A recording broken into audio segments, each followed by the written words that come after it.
Uma cena relativamente fácil de encontrar no mundo ocidental. Uma pessoa é chamada ao tribunal e o juiz convoca a testemunha, ela caminha para o local onde deverá dar o seu testemunho e ali permanece de pé e antes coloca a sua mão sobre a Bíblia. E com a mão sobre a Bíblia ela declara dizer a verdade, somente a verdade e nada além da verdade. Só então o tribunal, o juiz e os jurados estão dispostos a ouvir o seu testemunho. Isto é um costume, irmãos, do sistema judiciário dos países ocidentais que vivem numa cultura sobre a influência judaico-cristã. Não é assim no mundo inteiro. Este hábito e esta prática visa condenar a mentira, que em termos judiciais tem uma característica própria, chamada de perjúrio. Quando alguém dá um testemunho que é falso, isto é constituído crime, e vem baseado naquilo que estamos a estudar ou a ler e a meditar nestas manhãs de domingo, que são os 10 mandamentos que o Senhor estabeleceu. O 9º mandamento que o irmão encontra na sua Bíblia, no livro de Êxodo, no capítulo 20, no versículo 16, diz de forma muito breve: não dirás falso testemunho contra o teu próximo. Não dirás falso testemunho contra o teu próximo. Apesar deste mandamento estar ligado ao sistema judicial, é claro que ele vai muito além disto. No seu sentido original, ele não está aqui a falar de testemunha no sentido de tribunal, até porque temos que lembrar que quando Deus dá este mandamento ao seu povo, o povo vive no deserto. Não há um sistema judicial estabelecido para o qual eles possam ser chamados a cumprir. O mandamento vem na linha dos mandamentos anteriores, sobretudo aqueles que nós conhecemos como os mandamentos da segunda tábua, que dizem respeito ao relacionamento com as pessoas. A lei do Senhor levava o homem do povo de Deus a valorizar a vida alheia, não matarás, a preservar o casamento seu e dos outros, não adulterarás, a respeitar a propriedade do próximo, não furtarás, e a falar sempre em verdade, não dirás falso testemunho.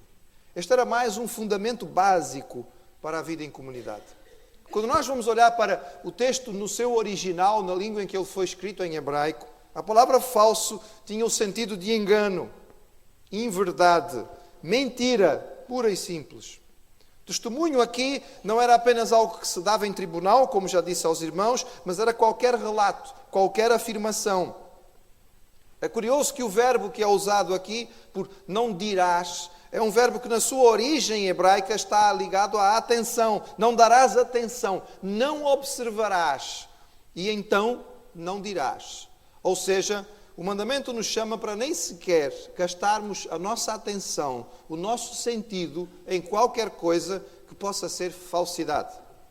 Não darmos ouvidos e não olharmos sequer para aquilo que possa nos impedir de viver de forma correta. Não propagar de nenhuma maneira aquilo que seja falso ou mentiroso. O ensino deste mandamento visava preservar algo fundamental no relacionamento humano: a comunicação. Nós fomos criados com o dom da palavra. Olhem para a natureza, irmãos. Às vezes nós ficamos com a impressão de que alguns animais se comunicam, não é? A gente, não sei, acho que quase todos nós já paramos algum dia a ver um carreiro de formigas e a certa altura parece que elas param e quase que podemos imaginar a conversa. Olha, ali naquele sítio há açúcar. E há muito, olha, há bastante. Então vamos lá aproveitar. Mas é a nossa imaginação, até onde nós conseguimos perceber. A comunicação entre os seres vivos é muito limitada, mas nós recebemos de Deus, como parte da imagem e semelhança do Senhor, a capacidade da língua, da palavra. Mas como tudo aquilo que Deus criou perfeito, a comunicação também foi contaminada pelo pecado. A mentira, especialidade do nosso inimigo, penetrou os relacionamentos e manchou a comunicação de uma maneira tão profunda Porque ela traz o rompimento das ligações. Ela traz uma falha na confiança, uma quebra na fidelidade. Quando nós descobrimos que alguém nos mentiu, aquilo pesa de uma maneira tal que a partir daí fica difícil confiar. E este mandamento visava preservar esta comunicação que era tão importante. É por isso que ele é reforçado ao longo de toda a palavra.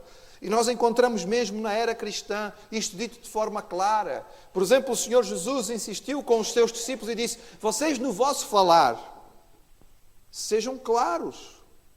Sim, é sim. Não, é não. Não fiquem com invenções, não acrescentem mais nada, porque tudo o que vocês fizerem além disto é de procedência maligna. O apóstolo Paulo, escrevendo as suas cartas, dizia, por exemplo, aos Colossenses: não mintais uns aos outros, pois já vos despistes do velho homem com os seus feitos. Ou seja, a mentira é uma coisa da vida antiga. Agora vocês são gente nova. Vocês deitaram fora a velha natureza, então não vivam em mentira. Não digam uns aos outros aquilo que não é verdade. Aos crentes de Éfeso, ele repete a mesma coisa. Ele diz: deixai a mentira e falai a verdade, cada um com o seu próximo, porque nós somos membros uns dos outros. Logo, nós vemos que este mandamento é necessário na Igreja de Jesus. Porque apesar dos crentes serem salvos em Cristo, ainda vivem no mundo sujeito ao pecado e à tentação. E por vezes podem correr o risco de usar a mentira na sua comunicação.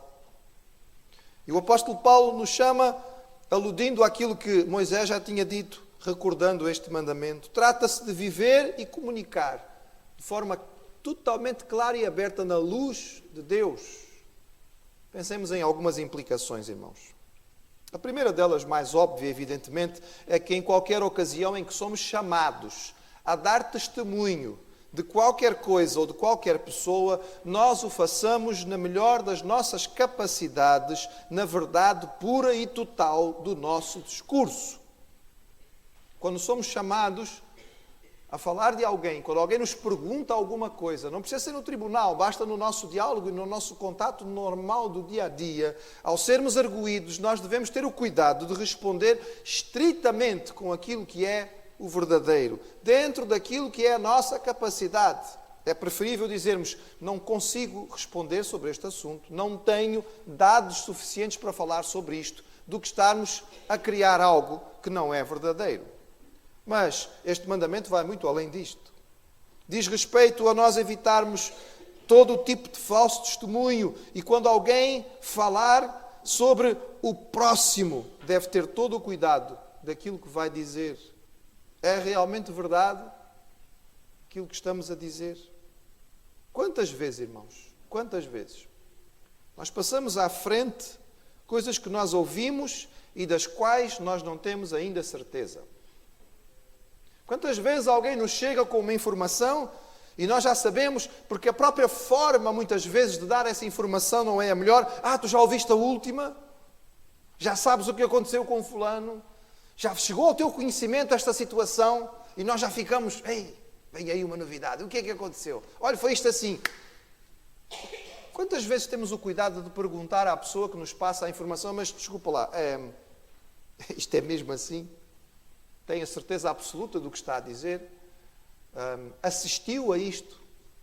O contexto daquilo que está a contar-me é conhecido? Muitas vezes, irmãos, nós podemos não ser a origem de algo falso, mas infelizmente, pela nossa falta de verificação daquilo que nos foi transmitido, passamos à frente alguma coisa que não é correta. E ao fazermos isto, estamos falhando no 9º mandamento: não dirás falso testemunho. Mas dar falso testemunho significa que eu vou ter cuidado nos meus comentários, eu vou ter que ter cuidado nas informações que por vezes eu acrescento quando estou a falar sobre alguém. Falso não é apenas aquilo que é mentira, mas aquilo que é deslocado do seu contexto. Aquilo que é dito com um segundo sentido. Aquilo que tem a intenção de provocar algum tipo de dano. A palavra dada em si pode não ser falsa, mas o sentido e o contexto dela, a ocasião e a forma em que ela é utilizada podem transformá-la em falso testemunho. E se eu quero viver na verdade de Deus, eu tenho que ter cuidado naquilo que eu acrescento. É tradicional dizermos que quem conta um conto acrescenta um ponto. O ponto que estamos a acrescentar já não faz parte do conto original. Portanto, já não é um testemunho 100% correto.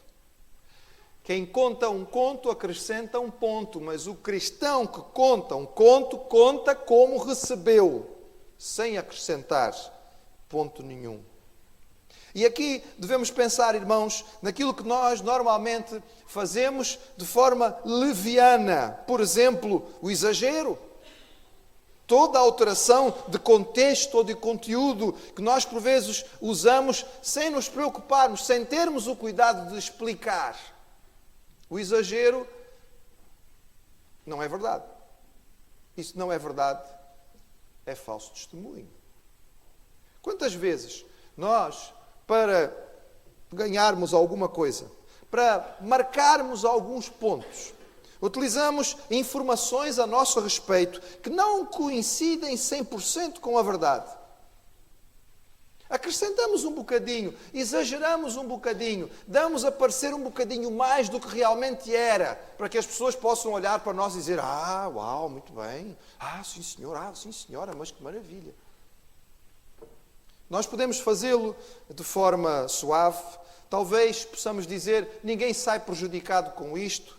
Talvez olhando para trás, nós olhemos e isso não é verdadeiramente uma mentira, eu apenas embelezei um bocadinho aquilo que descrevi. Mas, meus irmãos, é falso testemunho. Nós não estamos a descrever aquilo como realmente é.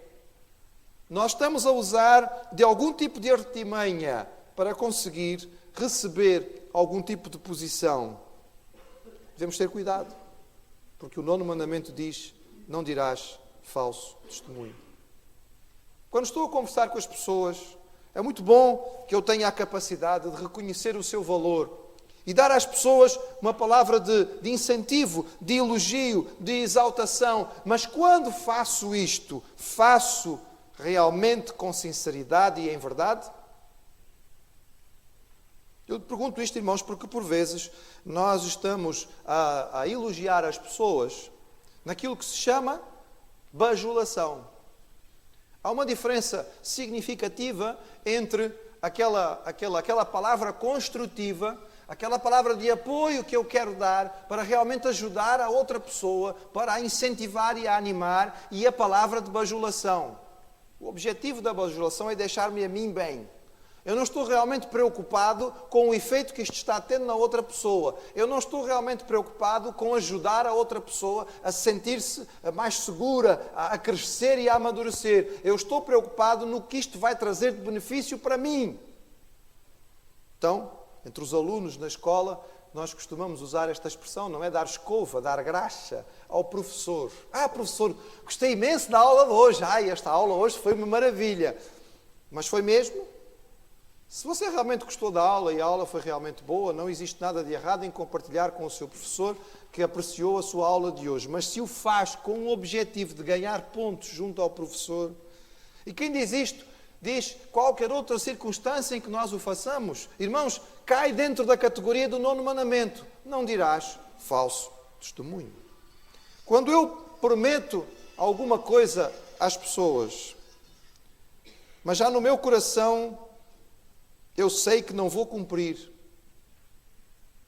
eu estou a dar falso testemunho.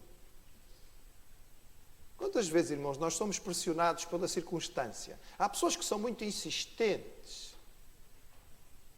Eu apanhei-me neste risco, irmãos, há não muito tempo.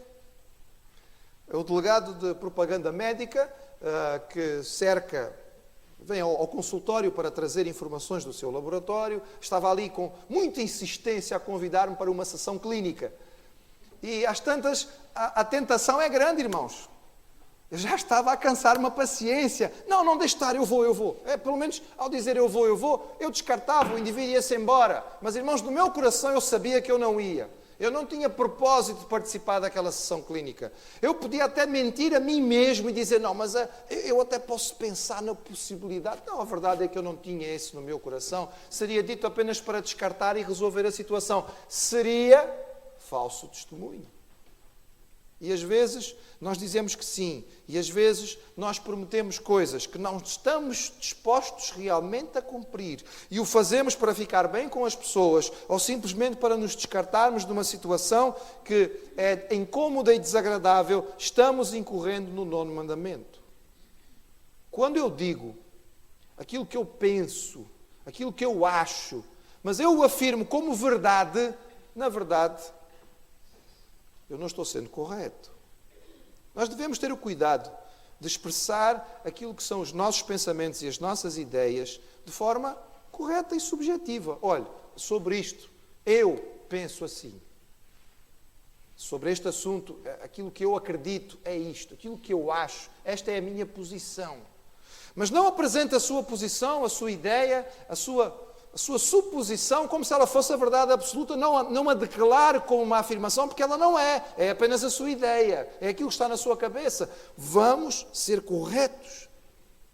Não dirás falso testemunho. Quando olhamos para os meios de comunicação modernos, fica extremamente fácil para aqueles que os utilizam hoje em dia incorrerem nesta falta, irmãos.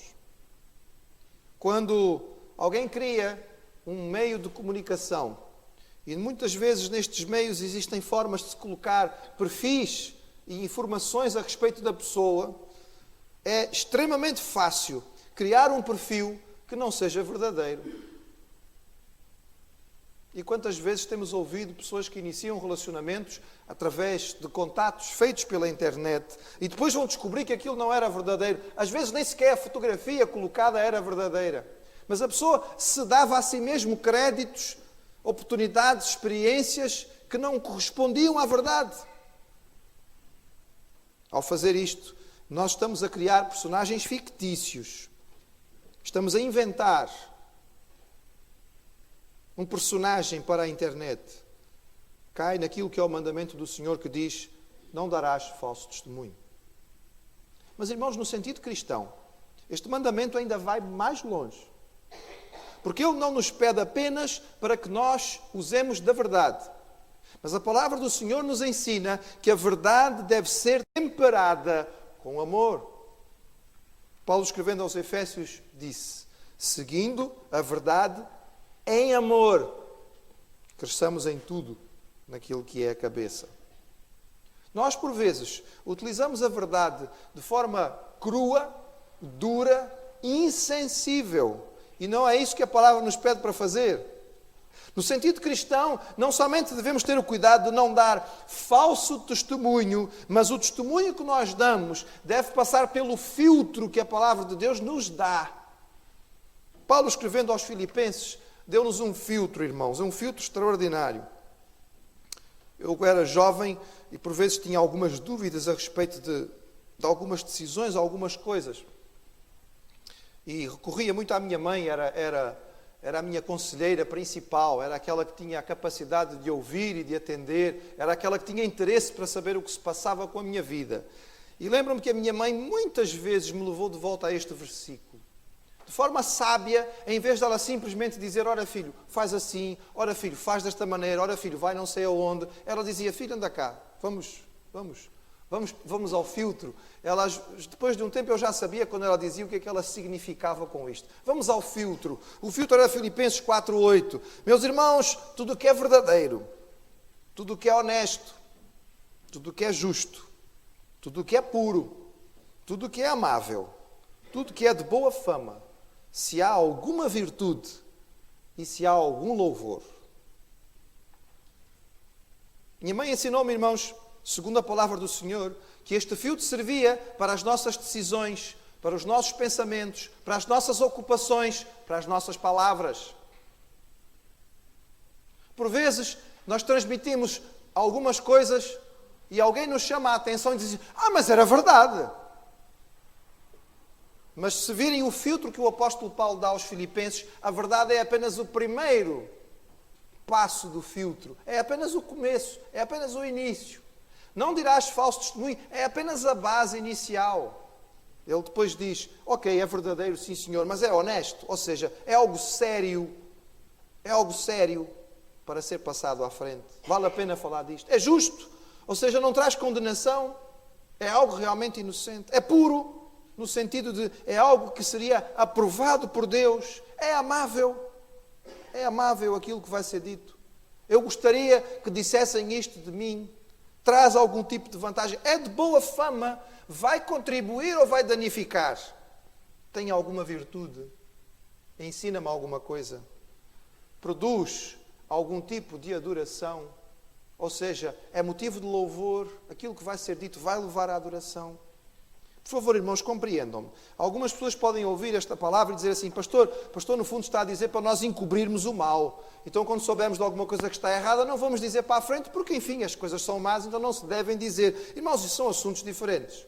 Eu creio que os irmãos compreendem que este assunto que estamos a falar aqui não calha aí. Nós não estamos a falar sobre encobrir o pecado e nem esconder o mal. O pecado é pecado, o erro é erro, o mal é mau e tem que ser confrontado de forma aberta e tratado. O que nós estamos a falar aqui são coisas diferentes. Nós estamos a falar aqui da nossa capacidade de vencer a malignidade natural da língua humana, que é tentada a ser usada de maneira incorreta para benefício próprio. Nós devemos pedir ao Senhor a capacidade de falar com graça, que a nossa palavra seja temperada com amor, para que ela seja digna de louvor e de bênção àqueles que recebem. O 9º mandamento protege o povo de Deus. Protege um elemento essencial, que é a nossa comunicação. Protege-a de abusos e de mal-entendidos. O 9º mandamento protege a mim e protege aos outros de falatórios, de calúnias que prejudicam a vida.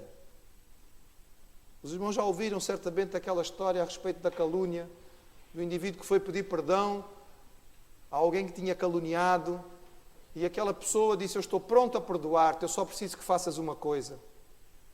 Enchas um saco grande com penas de galinha, subas ao topo da torre e jogues as galinhas, as penas todas ao ar, ao vento. E aquele indivíduo estava diante de alguém que estava à beira da morte e queria realmente ser perdoado e fez aquilo, subiu lá ao topo e espalhou e as penas voaram por todo o lado e voltou à beira daquela pessoa. Então, agora você perdoa-me. Eu perdoei-o já. Eu só estava a querer que você aprendesse uma coisa. Agora faça-me o favor, vá lá buscar outra vez as penas todas. Não é possível fazer isso. Não há como ir buscar as penas todas. Voaram para todo o lado. Eu disse exatamente. Eu perdoo a sua calúnia, mas você não vai ter condições de ir a todas as pessoas que já ouviram e dizer a elas, olha, aquilo que eu falei sobre fulano não era verdade. Não vai ter condições. Você está perdoado, mas pense antes de falar da próxima vez. Cumprir o 9º mandamento protege-me a mim e aos outros do falatório e da calúnia. Protege-nos de basear as nossas vidas em mentiras que os outros contam. Ou que eu mesmo conto e acabo acreditando. Irmãos, o mentiroso tem este problema gravíssimo, que ele conta a mentira tantas vezes que acaba por acreditar que ela é verdade. O 9º mandamento protege-me do stress, que é a vida do mentiroso, irmãos. Se os irmãos querem ver uma vida estressada, é a vida do mentiroso. O mentiroso vive em constante ansiedade, porque ele tem que se lembrar das últimas mentiras que é para poder preparar a próxima, porque uma tem que cobrir a outra, ele nunca sabe onde é que vai. Às tantas ele já está a trocar e a dobrar as pernas, porque a palavra que nós conhecemos é clara de onde ela vem. E até o dito popular diz que a mentira tem perna curta. O 9º mandamento, irmãos, preserva a comunicação, servindo de base para as relações estabelecidas na confiança e na fidelidade. Seguir o coração do 9º mandamento é andar em verdade e andar na luz, em amor. É ser honesto naquilo que eu digo, cuidadoso naquilo que eu falo e imparcial. Significa que a minha palavra será pesada, trabalhada, avaliada e por isso mesmo ela vai ser uma palavra valiosa e confiável. Significa que quando eu falar, as pessoas vão saber que podem confiar e ter a certeza daquilo que foi dito. Serei então eu digno de ser um filho do Senhor de um Deus santo e um Deus de pureza. Seguir o 9º mandamento, irmãos, só é possível quando nós temos a presença de Jesus em nossas vidas. Se você ainda não chegou ao ponto na sua vida em que reconheceu que era um pecador, se ainda não chegou ao ponto na sua vida em que foi à presença de Deus e lhe disse, perdoa o meu pecado, se ainda não entendeu que Jesus morreu por si para que você pudesse ter uma vida nova, aquilo que foi dito aqui é muito difícil de entender, porque nós precisamos de receber este amor extraordinário de Deus na nossa vida primeiro. Este amor que morreu por nós e que transforma, porque nos perdoa, limpa aquilo que está errado em nossas vidas e então nos capacita para viver no cumprimento também deste mandamento. Seguirei o 9º mandamento, falarei a verdade em amor com o meu próximo. Amém.